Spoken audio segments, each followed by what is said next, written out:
అబ్బాయి అట్టంటా ఇట్టంటా అని మాట్లాడతారు. ఇంకా అట్టంటా ఇట్టంటా అని మాట్లాడకుండా ఉండే నాయకుడు చెప్పండి. ఎన్ని మనం ఇది కావాల్సిన అవసరం లేదు. ఎవరెవరో ఏదేదో మాట్లాడితే మనము దానిని మైండ్లో ఎక్కించుకోవాల్సిన అవసరం అంతకన్నా లేదు.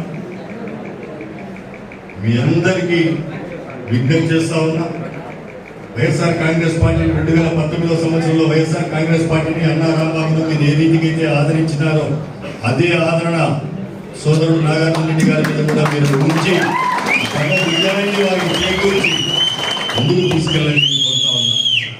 అలాగే మీకు నాకు ఉన్నటువంటి అనుబంధంతో చెప్తా ఉన్నా, నాగార్జున రెడ్డి గారు మేము కొత్త కదా, మేము కొత్త కాబట్టి ఆయన ఏమన్నా మమ్మల్ని పట్టించుకుంటాడో లేదో, ఏమన్నా గుర్తిస్తాడో లేదో అనేటువంటి భావన మీకు అవసరంగా ఒళ్ళు దాచిపెట్టుకోకుండా ఓపెన్గా పార్టీ విజయం కోసం సోదరు